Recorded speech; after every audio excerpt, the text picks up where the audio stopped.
Hello my dear friend, welcome to my YouTube channel Bareilly maths point में आपका स्वागत है। तो जैसा कि हमारा चैप्टर चल रहा है, चैप्टर नंबर 7 है समाकलन इंटीग्रेशन, और जिसकी एक्सरसाइज बढ़ेंगे 7.11 की तरफ। उससे पहले मेरे चैनल पर जो भी नया हो, चैनल को सब्सक्राइब जरूर करें, वीडियो को लाइक करें, शेयर करें, कमेंट करें।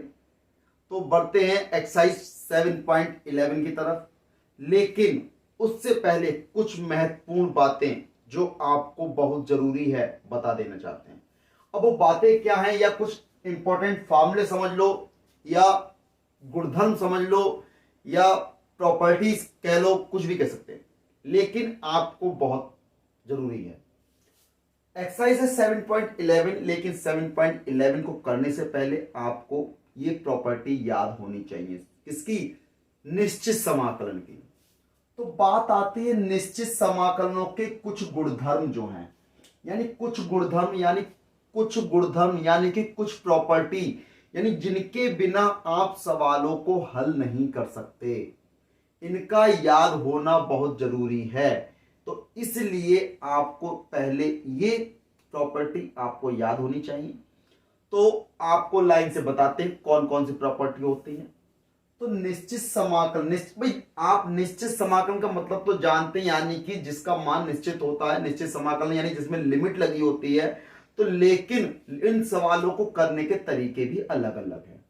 तो लेकिन अभी आपने करे होंगे निश्चित समाकलन, करें 7.10 एक्सरसाइज में करें, लेकिन अब 7.11 में एक्सरसाइज में जो समाकलन होंगे निश्चित समाकलन, उनको हम इस प्रगुण के द्वारा, यानी इनकी जो गुणधर्म है समाकलन के या इनकी प्रॉपर्टी है, उनकी सहायता से करेंगे। तो सबसे पहले प्रॉपर्टी कौन सी होगी? मैं प्रॉपर्टी नंबर 1 लिख देता हूं। आप कुछ भी लिख सकते, प्रगुण नंबर 1 लिख दीजिए, गुणधर्म नंबर 1 लिख दीजिए, प्रॉपर्टी नंबर 1 लिख दीजिए, जो आप चाहें। तो पहली प्रॉपर्टी क्या होती है? इंटीग्रेशन ए से बी लिमिट होगी और फंक्शन आपका जो होगा एफ एक्स डी एक्स है। तो यानी कि ये फंक्शन आप चेंज करेंगे इसको। अगर मान लो लिमिट एफ एक्स को मैंने किसमें चेंज कर दिया? एफ टी में कर दिया, डी टी। तो यानी कि ए की लिमिट ए, बी की जगह बी, दोनों सेम रहेगा।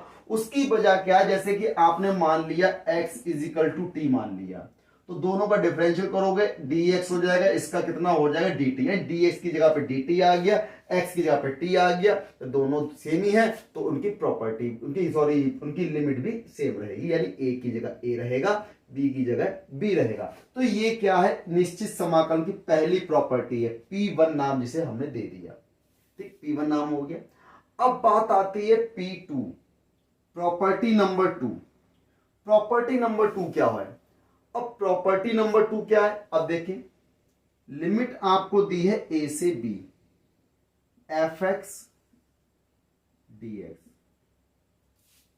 अगर दोनों की लिमिट, यानी ए से जो बी लिमिट दे रखी है, इसकी लिमिट चेंज कर दें, बी से ए कर दें, फलन आपका वही है एफ एक्स डी एक्स।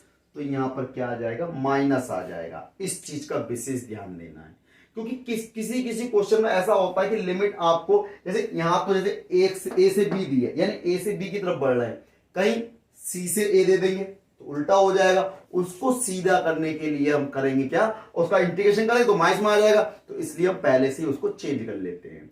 यानी अगर आपको लिमिट दे रखी है 1 से 2 दे रखी है, ठीक है। अगर 2 से 1 दे रखी होगी तो क्या करोगे? इंटीग्रेशन में लिमिट अब माइनस का जाएगा, फिर तो उसको माइनस से बचने के लिए पहले ही माइनस लगा लेंगे और लिमिट इसकी सीधी कर लेते हैं। तो ये क्या होता है? प्रॉपर्टी नंबर 2 होती है। ठीक, अब बात आती है प्रॉपर्टी नंबर 3 की। प्रॉपर्टी नंबर 3 क्या होती है? तो प्रॉपर्टी नंबर 3 में आप इस चीज का ध्यान रखें, लिमिट जैसे कि आपको दे रखी है ए से बी, और यहां दिया है एफ एक्स डी एक्स। तो अब इनको दो पदों में, यानी कहने का मतलब है, अगर मैंने यहां से ले लिया कि 2 से लिमिट आपको 4 दी है, तो 2 और 4 के बीच में हमने नंबर क्या है? 3 है। तो यानी पहले लिमिट क्या होगी? 2 से 3 होगी, फिर 3 से 4 होगी ना। तो लिख लेंगे वही, यानी अगर ए और बी है तो ए और बी, इसके बीच में मैंने कोई मान लिया डी मान लिया, तो पहले लिमिट ए से डी होगी, फिर डी से बी होगी। तो लिमिट ए से D F x D x हो जाएगा, प्लस फिर डी से बी हो जाएगा, डी से बी और एफ एक्स डी एक्स हो जाएगा। तो ये क्या है, प्रॉपर्टी नंबर 3 हो जाएगी। यानी आप इसको चेंज कर सकते हैं, दो उसमें तोड़ सकते हैं। यानी अगर आपको 2 से 10 तक दे रखा है तो 2 से 5, 5 से 10 तोड़ सकते हैं। यानी किसी न किसी को इसमें जो है लिमिट आपको जो है, यानी कोई भी अंतराल दिया है, यानी कि अगर मान लो डायरेक्ट की जगह उसको बीच में ब्रेक करके कर सकते हैं। तो ये क्या है, प्रॉपर्टी नंबर 3 हो जाएगी। अब बात आती है प्रॉपर्टी नंबर 4 की।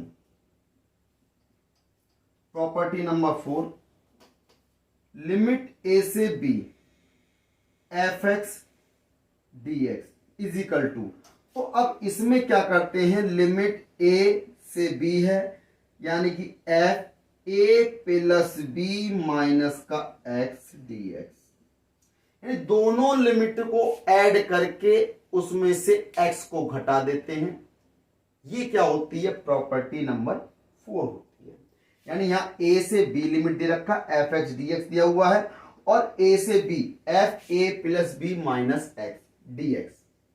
तो ये क्या है, आपकी प्रॉपर्टी नंबर 4 हो जाएगी। अब बात आती है प्रॉपर्टी नंबर 5 की।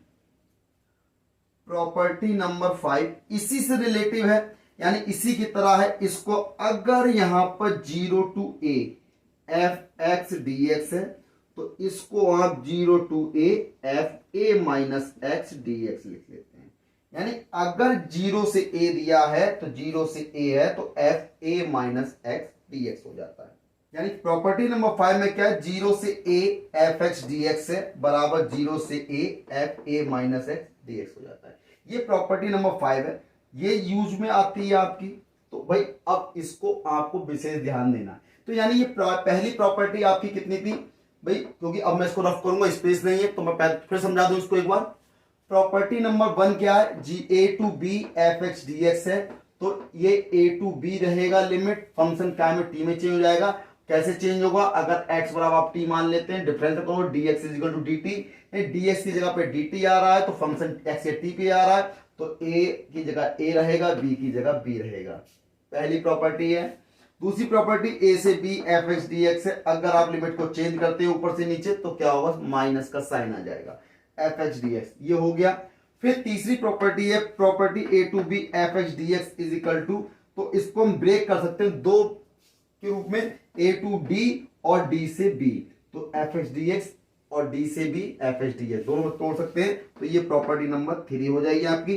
फिर प्रॉपर्टी नंबर 4 है a से b f x D x is equal to b to a, यानी दोनों की प्रॉपर्टी, दोनों की लिमिट को हम क्या करेंगे, ऐड करेंगे और उसमें से x को माइनस कर देंगे। तो ये क्या हो जाएगी, प्रॉपर्टी नंबर आपकी 4 हो जाएगी। 5 क्या है, 0 to a f x D x is equal to 0 to a f a minus x D x. तो ये क्या है, ये प्रॉपर्टी और ये प्रॉपर्टी दोनों ही लगभग सेम है, क्योंकि इसमें a प्लस बी है, 0 टू a करोगे तो a माइनस एक्स हो गया, यहाँ पे 0 हो जाएगा तो 0 प्लस बी बात एक ही है ना। तो दोनों प्रॉपर्टी हो गई, P4 P5 हो गई।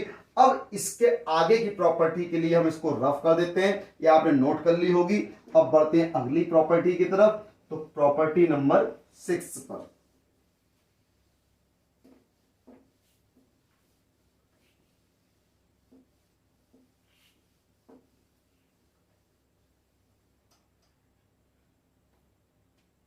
अब देखिए प्रॉपर्टी नंबर 6, तो प्रॉपर्टी नंबर 6 क्या है, यदि 0 से 2a F x D x आपको दिया है, प्रॉपर्टी नंबर 6 और प्रॉपर्टी नंबर 7 को अच्छे से समझ लीजिए।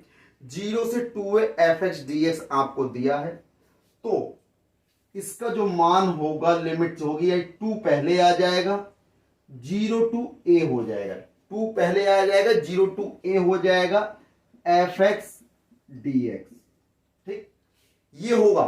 लेकिन कब होगा, यदि एफ टू ए माइनस एक्स कैसा होना चाहिए, पॉजिटिव होना चाहिए। 2a में से जब x माइन घटाएंगे तो कितना आना चाहिए, आपका पॉजिटिव आना चाहिए, ठीक। और इसका मान 0 होगा, वो कब होगा, if f 2a minus x is equal to क्या होगा, नेगेटिव, और ये माइनस में होगा तो इसका मान क्या हो जाएगा, 0 हो जाएगा। ये विशेष तौर पे ध्यान देना है प्रॉपर्टी नंबर 6 में। इसी की तरह प्रॉपर्टी नंबर 7 है, वो भी ऐसे ही है कि प्रॉपर्टी नंबर 7 में क्या है भाई, प्रॉपर्टी नंबर 7 में आपको क्या दिया होगा, माइनस ए से प्लस ए दे रखी होगी, माइनस ए से प्लस ए एफ एक्स डी एक्स। अब माइनस ए से प्लस दे रखा है ए, एफ एक्स डी एक्स दिया है, तो इसके लिए जो मान होगा 2 और प्रॉपर्टी लिमिट कितनी हो जाएगी, 0 to a f x D x हो जाएगा, 0 to a f x D x हो जाएगा। ये लेकिन कब होगा, जब ये इवन होगा। अब इवन कैसे होगा, अब ये पहचानना है, इफ यानी कि कब होगा ये, व्हेन, जब फंक्शन कैसा होना चाहिए, इवन होना चाहिए। अब when F is even number, even function. अब पहचानेंगे कैसे, इवन फंक्शन होगा, यानी कि f माइनस एक्स रखेंगे तो ये क्या हो जाएगा, एफ एक्स आएगा, तो ये पहचान जाएंगे कैसा होगा, इवन होगा। अगर अब 0 होगा, कब होगा, जब f इज ऑड फंक्शन। जब ऑड फंक्शन होगा तो कैसा होगा, तो ये आपका 0 हो जाएगा। तो ऑड फंक्शन के लिए कैसे पहचानेंगे, f minus x is equal to minus का एफ एक्स आएगा, तो ये ऑड हो जाएगा। ये प्रॉपर्टी नंबर 6 हो गई, प्रॉपर्टी नंबर 7 हो गई। टोटल प्रॉपर्टी नंबर 7 है। अगर एक प्रॉपर्टी आप एक्स्ट्रा में लिखना चाहते हैं तो वो आपको बता देता हूं ऐसे ही, कि प्रॉपर्टी नंबर 8 लिख सकते हो अगर दोनों की लिमिट सेम है, a to a f x D x is equal to, तो इसका मान कितना होता है, 0 होता है। तो ये प्रॉपर्टी 8 समझ लो या प्रॉपर्टी 7 समझ लो, ये प्रॉपर्टियां आपको याद होनी चाहिए, जिसके अकॉर्डिंग हम क्या करेंगे, आगे की एक्सरसाइज 7.11 एक्सरसाइज करेंगे। तो इन प्रॉपर्टी को आप नोट कर लीजिए, याद कर लीजिए, और इसी प्रकार इन प्रॉपर्टियों के सहारे हम अगली वीडियो में मिलेंगे अगली एक्सरसाइज 7.11 के साथ, जिसमें क्वेश्चन नंबर 1 से लेके सभी क्वेश्चन कराएंगे इन्हीं प्रॉपर्टियों के द्वारा। तब तक मेरे चैनल बने रहिए, वीडियो को लाइक करिए, शेयर करिए, कमेंट करिए, चैनल को सब्सक्राइब करिए। जय हिंद साथियों।